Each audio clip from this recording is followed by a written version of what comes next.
കടം വാങ്ങിച്ചവരെല്ലാവരും ചേർന്ന് വേണുവിനെ അന്വേഷിച്ച് വീട്ടിലോട്ട് വരികയാണ്. ഈ സമയത്ത് വേണു പറയുന്നുണ്ട്, കുറച്ചു ദിവസത്തെ സാവകാശം കൂടെ എനിക്ക് തരണം. എത്രയും വേഗം നിങ്ങളുടെ കടങ്ങളെല്ലാം ഞാൻ വീട്ടും. അങ്ങനെ പിന്നീട് രേവതിയോട് പറയുന്നുണ്ട്, രേവതി നീ ആദ്യം മോളെ വിളിക്ക്. മോളെ വിളിച്ചിട്ട് എന്തെങ്കിലും പൈസ ചോദിക്ക്. വേണുവേട്ടൻ വിളിച്ചാ മതി. കഴിഞ്ഞ പ്രാവശ്യം ഒരാവശ്യത്തിനായിട്ട് ഞാൻ അവളോട് ചോദിച്ചതാ. ഇനി നീ ചോദിക്ക്. അവൾ എന്താ പറയുന്നതെന്ന് നോക്ക്. അങ്ങനെ അനാമികയ്ക്ക് രേവതി ഫോൺ ചെയ്യുന്നുണ്ട്. എന്താ അമ്മേ, എന്താ കാര്യം? മോളെ, ഞങ്ങൾ പെട്ടിരിക്കുക മോളെ. എന്താ അമ്മേ, എന്താ പ്രശ്നം? കടക്കാര് മൊത്തം വീട്ടിലോട്ട് കയറി വന്നു. ആകെ പ്രശ്നമായി. എന്തായാലും എത്രയും വേഗം കടമൊക്കെ വീട്ടണം. മോളെന്തെങ്കിലും പൈസ തന്ന് സഹായിച്ചാലേ ഇപ്പൊ അച്ഛന് പുറത്തിറങ്ങി നടക്കാൻ പറ്റൂ. അല്ലെങ്കിൽ അവർ കേസ് കൊടുക്കുമെന്നാ പറയുന്നത്.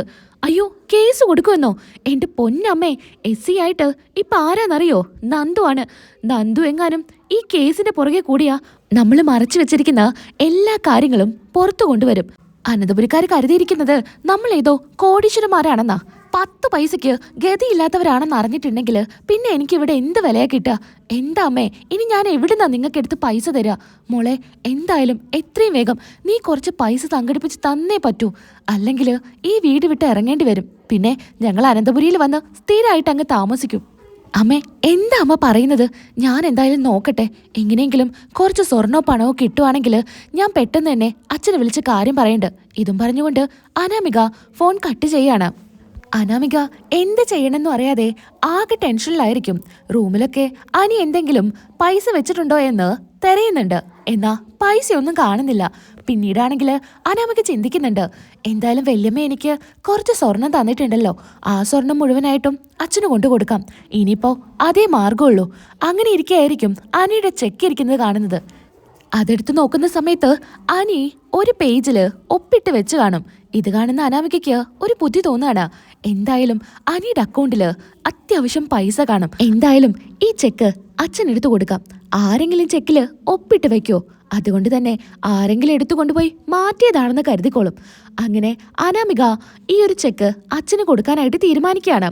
അങ്ങനെ അനാമിക അച്ഛന് അപ്പം തന്നെ ഫോൺ ചെയ്യുന്നുണ്ട്.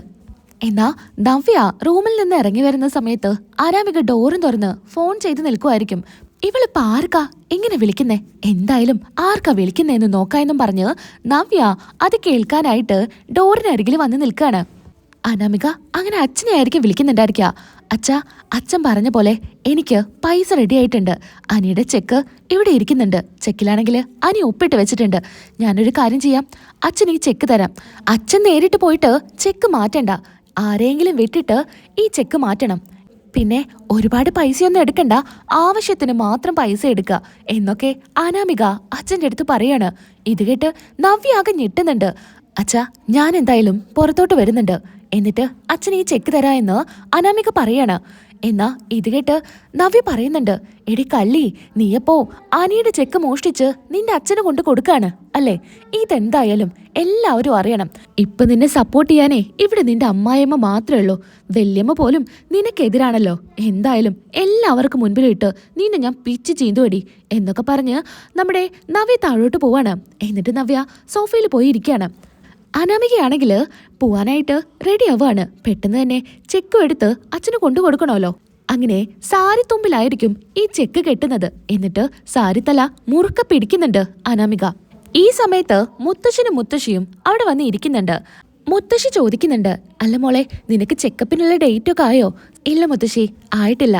അല്ല, നിന്റെ കാര്യങ്ങൾ നോക്കാന് നിന്റെ അമ്മായിമ്മയ്ക്കോ ഭർത്താവിനോ സമയമില്ലല്ലോ. അതുകൊണ്ടാ ഞങ്ങൾ നിന്റെ കാര്യങ്ങളൊക്കെ അന്വേഷിക്കുന്നത്. എന്തായാലും കറക്റ്റ് ഡേറ്റിന് തന്നെ ഡോക്ടറെ പോയി കാണണം എന്നൊക്കെ മുത്തശ്ശി നവ്യയോട് പറയാണ്. ആ മുത്തശ്ശി, ഞാനതൊക്കെ നോക്കിക്കോളാം എന്ന് നവ്യ പറയുന്നുണ്ട്. ഈ സമയത്ത് അങ്ങോട്ടേക്ക് ജലജയും അഭയും വരുന്നുണ്ട്. നിങ്ങളുടെ കാര്യം തന്നെയാ ഞാൻ പറഞ്ഞുകൊണ്ടിരുന്നത്. നിങ്ങൾക്കിപ്പോ നവ്യയുടെ കാര്യത്തില് ഒരു ശ്രദ്ധയുമില്ല. അമ്മേ, അങ്ങനെയൊന്നുമല്ല. അവളുടെ കാര്യങ്ങളെല്ലാം ഇപ്പൊ ഞാനും അഭിയെ നോക്കുന്നേ. ഇത് കേട്ട് നവ്യ പറയുന്നുണ്ട്, ശരിയാ മുത്തശ്ശി, ഇപ്പൊ എന്നെ നല്ല പോലെ നോക്കുന്നുണ്ട്.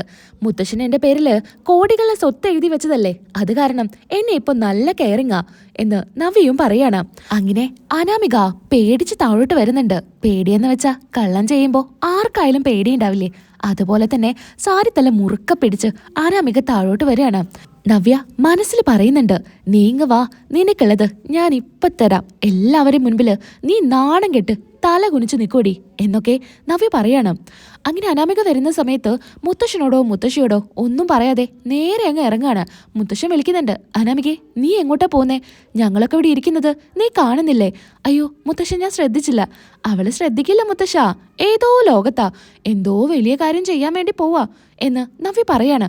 നവ്യയെ ദേഷ്യത്തോടു കൂടി അനാമിക നോക്കുന്നുണ്ട്. അല്ല മുത്തശ്ശ, ഞാൻ കാണാത്തോണ്ടാ നിങ്ങളെ. പെട്ടെന്ന് എനിക്ക് പുറത്തു പോവേണ്ട ആവശ്യമുണ്ടായിരുന്നു, അതുകൊണ്ടാണെന്ന് അനാമിക പറയാണ്. ഇത് കേട്ട് ജാനകി വരുന്നുണ്ട്. എങ്ങോട്ടാ മോളെ തനിയെ പോകുന്നത്? നിനക്ക് എങ്ങോട്ടെങ്കിലും പോകണമെന്നുണ്ടെങ്കിൽ അനിയെ വിളിച്ചാ പോരെ? അല്ലമ്മേ, എനിക്ക് കുറച്ച് ഡ്രസ്സ് എടുക്കാനുണ്ട്, അത് എടുക്കാനായിട്ടാ ഞാൻ പോകുന്നേ. ആണോ? ഞാനും കരുതിയതാ എനിക്ക് 2 സാരിയും എടുക്കണം. ഞാനും നിന്റെ കൂടെ വരാം.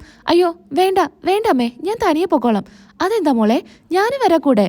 വേണ്ടമ്മേ, എനിക്കെന്റെ ഫ്രണ്ടിനെയും കാണാനുണ്ട്, അതുകൊണ്ട് അമ്മ വരണ്ട, നമുക്ക് വേറൊരു ദിവസം പോവാം. അല്ല അനാമികെ, ഏത് ഫ്രണ്ടിനെ കാണാനാ നീ പോകുന്നേ? അത് നിന്റെ അച്ഛനെ കാണാനാണോ? അച്ഛനെ കാണാനോ? അച്ഛനെ കാണാനൊന്നും അല്ല. വീട്ടിലേക്കാണെങ്കിൽ ഞാൻ വീട്ടിലേക്കാണെന്ന് പറയില്ലേ. ഇത് എനിക്ക് വേറൊരു ഫ്രണ്ടിനെ കാണാനുണ്ട്. അങ്ങനെ പറഞ്ഞ് അനാമിക ഇറങ്ങാൻ നേരത്തതാ അനി വരുന്നു. അനിയെ കാണുന്ന അനാമിക ഒന്ന് ഞെട്ടുന്നുണ്ട്. ജാനകി അനിയുടെ അടുത്ത് ചോദിക്കുന്നുണ്ട്, അല്ല മോനെ, നീ ഓഫീസിൽ പോയതല്ലേ, പെട്ടെന്ന് തിരികെ വന്നല്ലോ, എന്താ കാര്യമെന്ന്? അത് പിന്നെ അമ്മേ, ഞാനൊരു ചെക്ക് എടുക്കാനായിട്ട് വന്നതാ, ഞാൻ ഒപ്പിട്ട് വെച്ചിട്ടുണ്ട്, അത് എടുക്കാനായിട്ട് വന്നതാ. ഇത് കേട്ട് അനാമിക ഞെട്ടുന്നുണ്ട്. ആ ചെക്കാണല്ലോ എന്റെ കയ്യിലിരിക്കുന്നതെന്നോർത്ത് അനാമിക പേടിച്ചു വരയ്ക്കാണ്. നവ്യയ്ക്ക് കാര്യങ്ങളെല്ലാം അറിയാലോ, അതുകൊണ്ട് തന്നെ നവ്യ പറയുന്നുണ്ട്, അനി ചെക്ക് എടുക്കാൻ വന്നതാണ് അല്ലേ?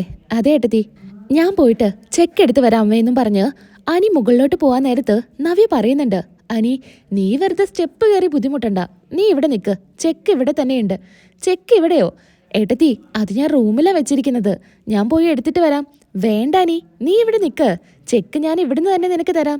എന്താ നവ്യേ, അവൻ പോയി ചെക്ക് എടുത്ത് വരട്ടെ, നീ എന്തിനാ ഇങ്ങനെയൊക്കെ സംസാരിക്കുന്നതെന്ന് ജാനകി ദേഷ്യത്തോടു കൂടി ചോദിക്കുകയാണ്. അമ്മായി ദേഷ്യപ്പെടണ്ട, ഞാൻ ഇവിടുന്ന് തന്നെ ചെക്ക് എടുത്തു തരാം. ഇത് കേട്ട് അനാമിക പേടിക്കുന്നുണ്ട്. അനാമിക പറയുന്നുണ്ട്, എന്തൊക്കെയാ നവ്യ നീ പറയുന്നേ? നിനക്കെന്താ ഭ്രാന്ത് പിടിച്ചോ? അമ്മേ, എനിക്കിത് കേട്ട് നിൽക്കാനൊന്നും സമയമില്ല, ഞാൻ ഇറങ്ങാണെന്നും പറഞ്ഞ് അനാമിക വേഗം അവിടെ നിന്ന് പോവാനായിട്ട് നോക്കുകയാണ്.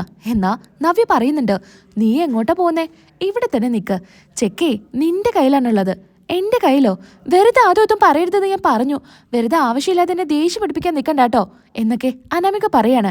ദേഷ്യപ്പെടാതിരിക്കുക, നീ ഒരു തെറ്റും ചെയ്തിട്ടില്ല, നിന്റെ കയ്യിൽ ചെക്കും ഇല്ലെങ്കിൽ പിന്നെ നീ എന്തിനാ ദേഷ്യപ്പെടുന്നേ? നവ്യേ, അനാമിക മോള് അങ്ങനെയൊന്നും ചെയ്യില്ല, വെറുതെ നീ അവളെ കള്ളിയാക്കണ്ട. ഓ അങ്ങനെയാണോ? എന്നാ ഞാൻ അവളുടെ കയ്യിൽ നിന്ന് തന്നെ ചെക്ക് വാങ്ങിച്ചു തന്നാ അമ്മായി വിശ്വസിക്കോ? നീ ഒന്നും മിണ്ടാതിരിക്കുന്നുണ്ടോ? അനാമിക മോൾ അങ്ങനെയൊന്നും ചെയ്യില്ല എന്ന് പറഞ്ഞില്ലേ? എന്റെ മരുമകള് അതിന്റെ ഒന്നും ആവശ്യമില്ല, അവൾക്കേ കോടികളാ സ്വത്ത്, അതുകൊണ്ട് ഇതിന്റെ ആവശ്യമൊന്നും അവൾക്കില്ല എന്ന് ജാനകി പറയാണ്. അതെ അതെ, എന്നാ ഞാനേ അവളുടെ കയ്യിൽ നിന്ന് തന്നെ ആ ചെക്ക് എടുത്ത് തരാമെന്നും പറഞ്ഞ് അവളുടെ കൈ ഇങ്ങനെ പിടിക്കുകയാണ്. എന്തിനാ എന്റെ കൈ പിടിക്കുന്നേ? നീ ആ സാരിത്തല ഇങ്ങത്താ, ഞാനൊന്ന് നോക്കട്ടെ, നീ എന്തിനെങ്ങനെ മുറുക്ക പിടിച്ചിരിക്കുന്നേ? അങ്ങനെ നവ്യ സാരി ഇങ്ങനെ പിടിച്ചു വാങ്ങിക്കാണ്. അങ്ങനെ അതിൽ നിന്ന് ചെക്ക് താഴോട്ട് വീഴാണ്. ഇത് കണ്ട് മുത്തശ്ശനും മുത്തശ്ശിയും അനിയൊക്കെ ഞെട്ടുന്നുണ്ട്. അതാ ആ കിടക്കുന്നു അനിയുടെ ചെക്ക്.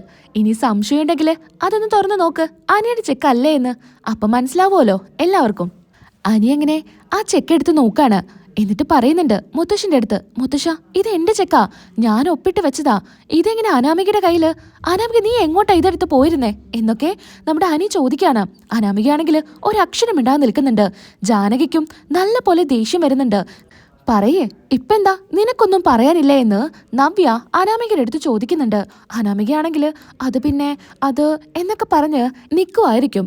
അനാമിക മറുപടിയൊന്നും കൊടുക്കാതെ പേടിച്ചു നിൽക്കുന്ന സമയത്തായിരിക്കും അനാമികയുടെ ഫോൺ റിങ് ചെയ്യുന്നത്. പെട്ടെന്ന് തന്നെ അനി ചോദിക്കുന്നുണ്ട്, ആരാ നിനക്ക് വിളിക്കുന്നേ? നീ ആ ഫോൺ ഇങ്ങ് തന്നേ എന്നും പറഞ്ഞ് മേടിക്കാൻ നേരത്ത് വേണുവായിരിക്കും.